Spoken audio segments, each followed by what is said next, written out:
Hello. Welcome back to AI for Drug Discovery. In episode 1, we built an LLM that extract drug gene disease relationships from PubMed literature. Today in episode 2, we go one step further using graph neural networks to predict the entirely new drug target relationships that hasn't been discovered yet. Why graphs for drug discovery? First, why do we need a different approach? Traditional machine learning tools like XGBoost or Random Forest works with table data, rows samples, columns features. It's a multidimensional case. But drug target interactions aren't a table; they are network. Metformin connects to AMPK. AMPK connects to AMPER. AMPER connects to rapamycin. The connections themselves carry information. If we've worked with string protein-protein interaction database, we already know this is intuitively. Biology is a network, not a spreadsheet. Graph neural networks are designed to learn directly from this network structure. How GNNs learns is by message passing. So how does a GNN actually learn? Their core mechanism is called message passing. This graph neural networks. Let me walk you through it with a concrete example. In this case, we start with 3 nodes. Metformin, and the AMPK, and the AMPER. We call each one is a node, NODE.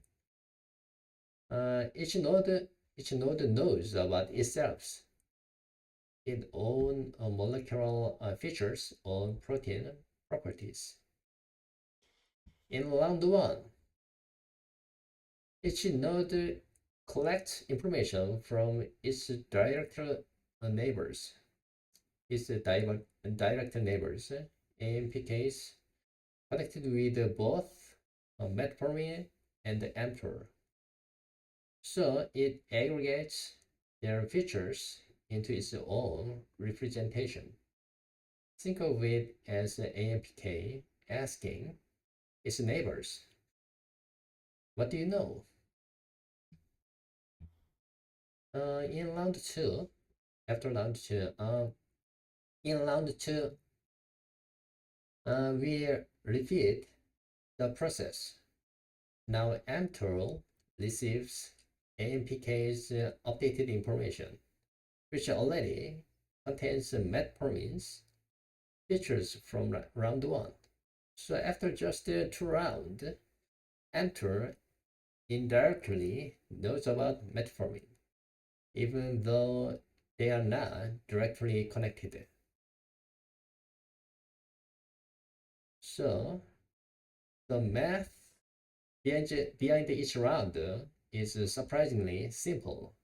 Aggregate neighbor features, multiply by a learnable weight matrix, just like coefficients in GLM, and apply an activation function. This weight matrix is optimized through the same gradient descent process we used for fine-tuning in episode 1. We typically use 2 to 3 rounds.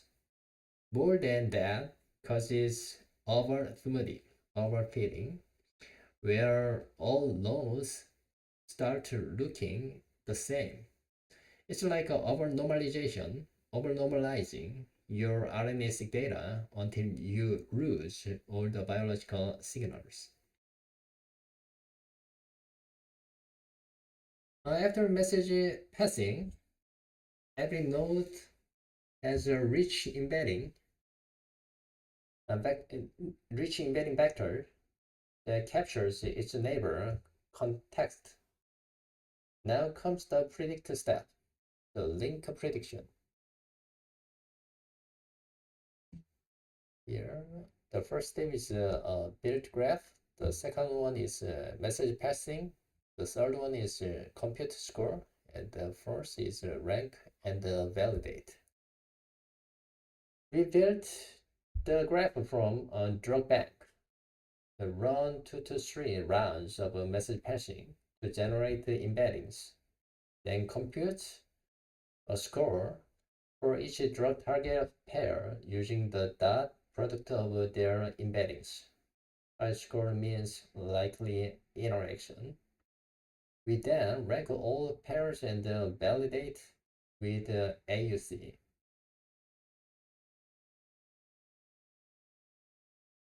Sample principle as a RAG. Here's something interesting. This is the exact same principles as RAGs from episode 1. In RAG, we compute cosine similarity between a query and a document to find relevant information.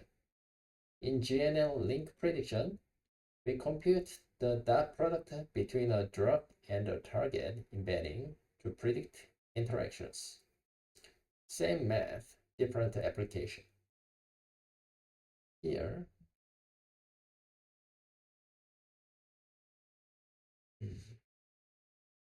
it's a train strategy.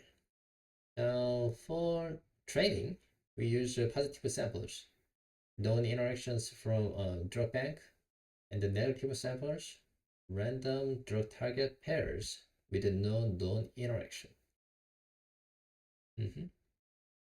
The model learns to score positives high and negatives low. Think of it as experimental controls. We always need both a positive and a negative control to validate your assay. Let's look at the result. This AUC score. Our bio-GNN achieves an AUC of 0.87 on held out DrugBank data. This means the model can distinguish the real drug target interactions from random pairs with 87% accuracy. More importantly, look at the novel predictions. Drug target pairs that are not in DrugBank but scored highly by the model. Metformin to BCL, ABL, and sorafenib, AMPK. There are testable hypotheses that could be validated experimentally in biosafety level on 2 or 3 laboratory. So it's a value for pharma partners. This is where the real value lies for pharma partners. Instead of testing thousands of drug target combinations blindly, scientists can focus on the top-ranked candidates first, dramatically reducing the time and the cost of experimental validation. Let me show you the complete integrated pipeline. BioLLM extracts relations from literature. RAG provides real-time access to the latest papers. The extracted relations are from a knowledge graph, and via a GNN predicts novel interactions from that graph. And the output is a ranked list of drug target candidates ready for experimental validation. 3 AI technologies.